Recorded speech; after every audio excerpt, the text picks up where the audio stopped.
Il est 8 heures, tout seul, j'ai dormi tout le jour, je me suis encore couché trop tard, je me suis laissé. C'est bien, il y a un peu de monde, hein. La jeunesse fera sa cœur, elle va bien s'amuser, puisque si rien n'a de sens, alors Il y a plus de jeunes. Ah bien.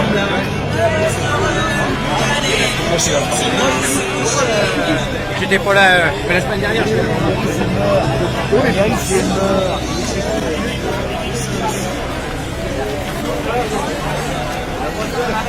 Énormément grossir la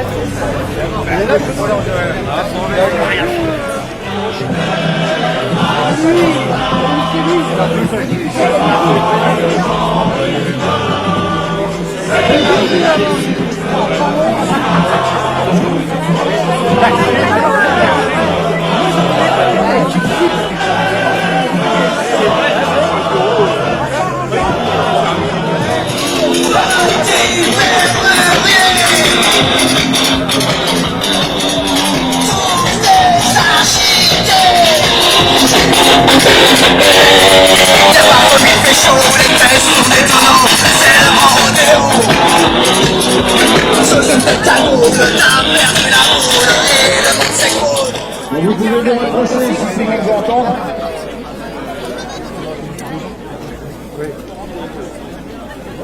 Donc déjà une fois de plus, merci d'être venus aussi nombreux. Ça fait plaisir de voir que la mobilisation, même à Fécamp, elle continue.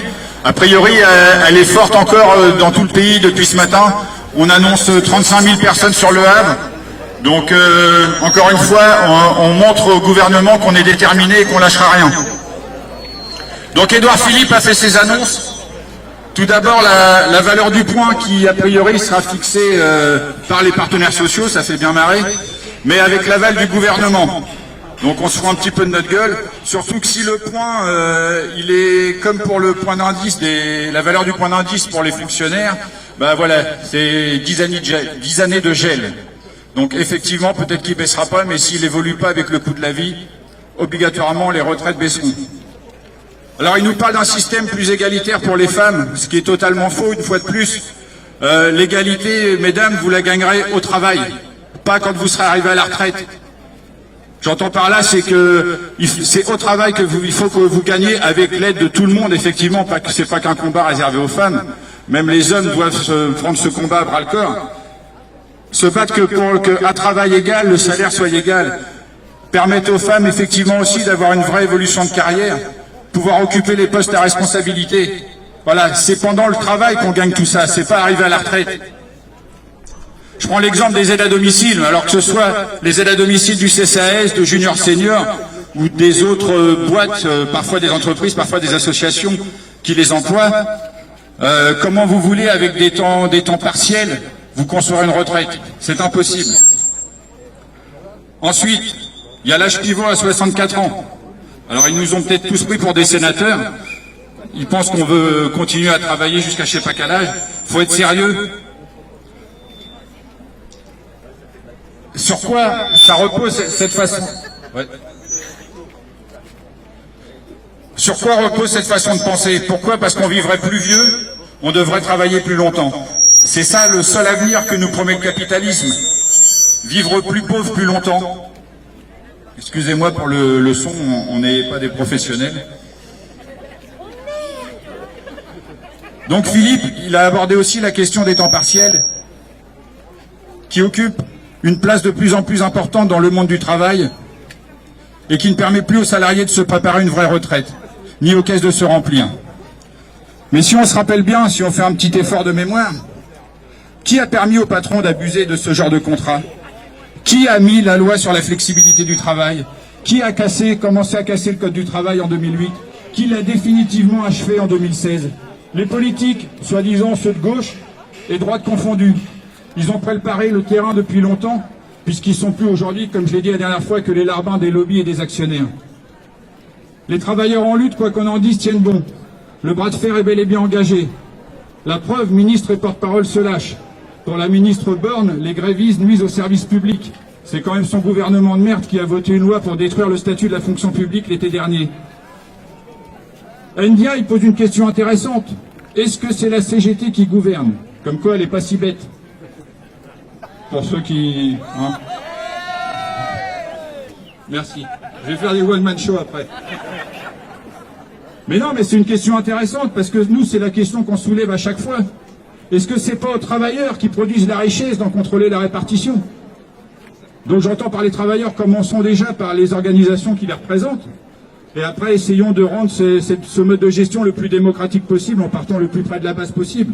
Ça, c'est un vrai projet politique, effectivement. Donc, on parle aussi, on les entend parler, il y a un camarade qui tout à l'heure me l'a dit, on parle de prise d'otage. Mais en quoi ces petits bourgeois bien à l'abri, parce que c'est le cas, ce sont des bourgeois qui sont à l'abri de tout ce que nous, on prend en pleine gueule. Comment ils se permettent d'utiliser des mots aussi forts que ça, une prise d'otage?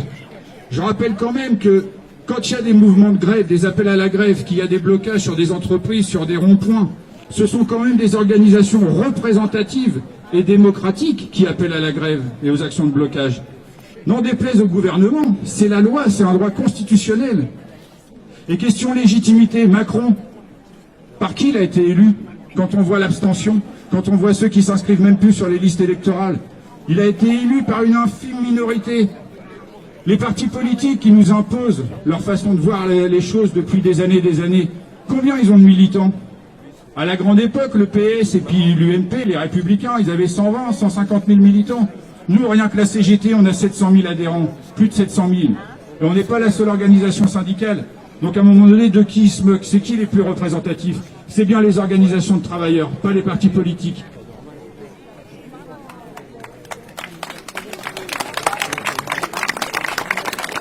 Encore une fois, les moyens, nous les avons. Encore faut-il aller les chercher là où ils sont. C'est-à-dire ces 150 à 200 milliards d'évasion et d'optimisation fiscale tous les ans. Allons les récupérer. Renationalisons les grands secteurs de l'économie. Là aussi, il y a de l'argent à récupérer et des emplois à créer par milliers. Cette fois-ci, nous sentons possible cette convergence des luttes que nous appelons depuis des années à la CGT. Nous voyons à nouveau des élans de solidarité entre des personnes ou des groupes de personnes a priori différentes, mais qui ont tant d'intérêts en commun. Ils ont compris leur intérêt de se rassembler, et je vois encore une fois, pour parler de ce qui se passe au niveau local, ce qui se passe depuis 15 jours, 3 semaines entre les gilets rouges et les gilets jaunes, et même d'autres personnes d'ailleurs qui se revendiquent ni rouges ni jaunes, mais qui petit à petit s'agglomèrent aux camarades en lutte, et puis on arrive à développer vraiment un vrai tissu révolutionnaire, si j'osais dire, sur Fécamp. Et ça, faut que ça dure derrière. Voilà. Que je me retrouve, parce que j'écris comme un cochon. Voilà. Je veux faire un petit mot aussi à la CFDT, puisqu'ils sont présents aujourd'hui.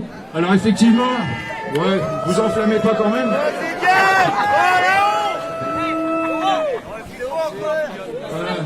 Voilà. Non, mais effectivement, vous êtes là aujourd'hui. Moi, j'ai pu échanger avec des adhérents CFDT tout à l'heure. Aujourd'hui, pour ma part, il n'y a pas d'unité, il n'y a pas de manifestation unitaire, parce qu'on n'est pas du tout sur les mêmes demandes. Nous, on est pour le retrait total de cette réforme.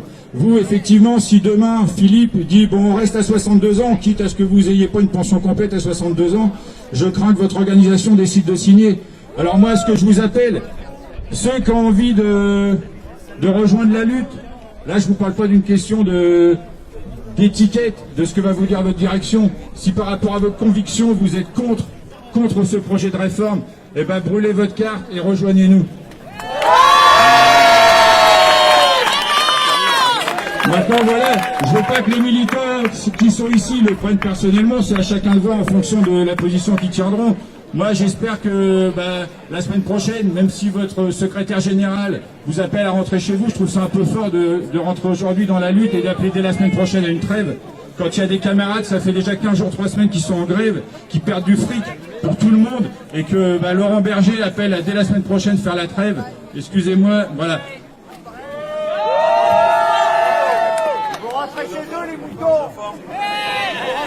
En tout cas, le temps de la culpabilisation est terminé. Pendant des années, on nous a rabâché sous couvert de compétitivité et de rentabilité que le coût du travail était trop important. Les méchants travailleurs qui coûtent si cher à la société. Après avoir coûté si cher lorsque vous étiez des actifs, vous voudriez avoir une retraite décente? Non mais, vous vous rendez compte? On en est là. Nous on refuse ça. Nous on réclame la justice sociale.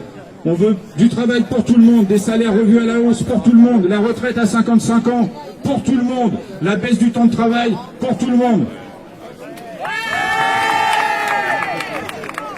Voilà, donc la bataille, elle est loin d'être finie. Samedi, nous avons été à la rencontre de Madame la députée avec quelques camarades de la CGT et des Gilets jaunes qui devaient faire une inauguration de commerce sur Eleto. Alors évidemment, elle n'était pas là. Donc nous avons vu quand même son attaché parlementaire et nous lui avons demandé qu'elle demande à la députée, Madame Kerba, d'être présente aujourd'hui parmi nous, de venir à notre rencontre et de pouvoir échanger avec les manifestants. Elle nous a dit que ce ne serait pas possible parce qu'elle est rapporteure d'un projet sur je ne sais plus quoi au niveau de l'Assemblée nationale. Donc on a demandé à voir son suppléant. A priori, il ne sera pas là non plus. On se demande à quoi il sert aussi, lui. Donc, alors a priori, ils ont des désaccords profonds, Madame Kerba et son suppléant, mais ça c'est leur problème. Nous, ce qu'on veut, c'est qu'ils viennent nous expliquer en face qu'est-ce qu'ils pensent de ce projet et quelle attitude. Si jamais Macron ne cède pas et que ça finit par arriver au Parlement, quelle sera l'attitude de notre députée? Voilà, est-ce qu'elle votera contre ou pas? Voilà. En tous les cas, merci encore d'être venus nombreux. Ce soir, parce qu'on va pas s'arrêter là, effectivement. Ce soir, je vous propose de vous réunir ici vers 5h30. Pour ceux qui le souhaitent, on va réfléchir aux futures actions et vous proposer d'ailleurs une petite action rapide. Voilà. Donc, pour ceux que ça intéresse, rendez-vous tout à l'heure à 5h30, juste ici.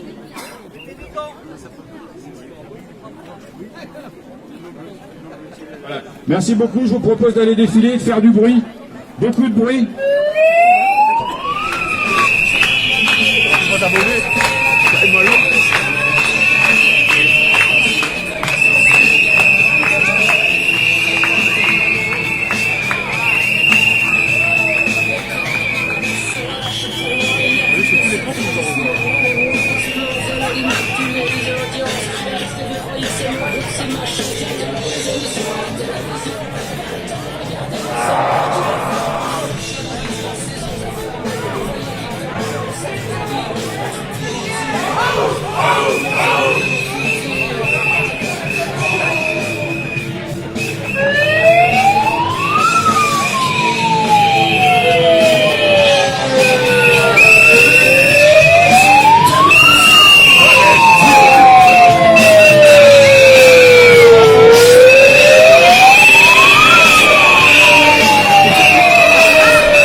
Salut Isma, ça va? Et toi?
Deux enceintes caméras avec métier et tout, qu'on a retrouvé notre syndicat. Donc vu que vous aviez une réunion en médecin pour chacun, c'est dit aussi bien, vous avez déposé ça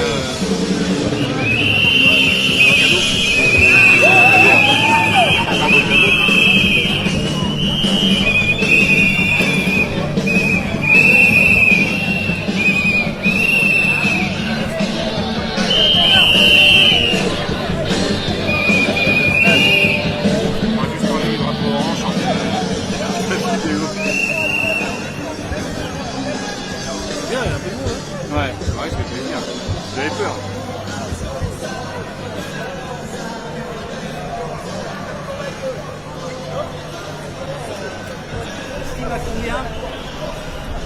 Moi je suis venu, le copain il disait 600. Ouais. C'est correct. Ça ne pas.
Alors, nous, on a compté aujourd'hui, on sera à peu près 600 personnes.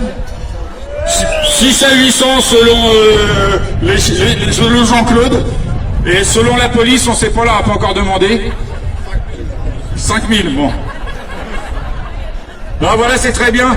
Ce qu'on va faire, on va avancer un petit peu plus loin. A priori, Madame Varsbach est en train de se restaurer au restaurant un petit peu plus loin. Donc on va aller faire un peu de bruit pour favoriser la digestion.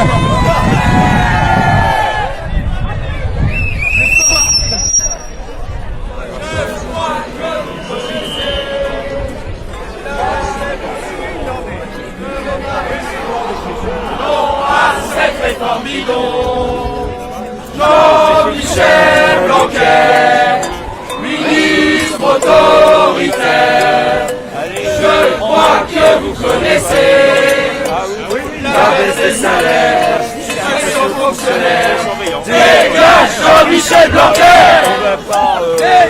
Jean-Michel Blanquer. Au moins, Jean-Michel Blanquer. ça nous permettait de bien subvenir pour faire tes études dans Ah ben ça m'a permis de vivre et de penser que ça comme mes parents, on n'avait pas le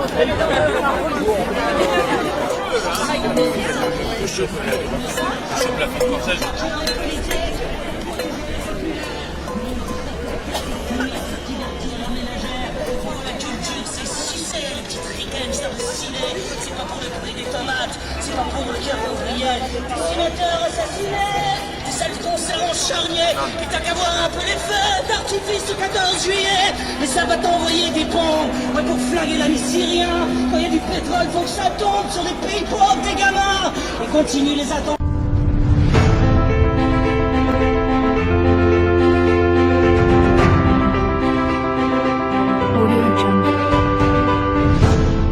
Audio Jungle.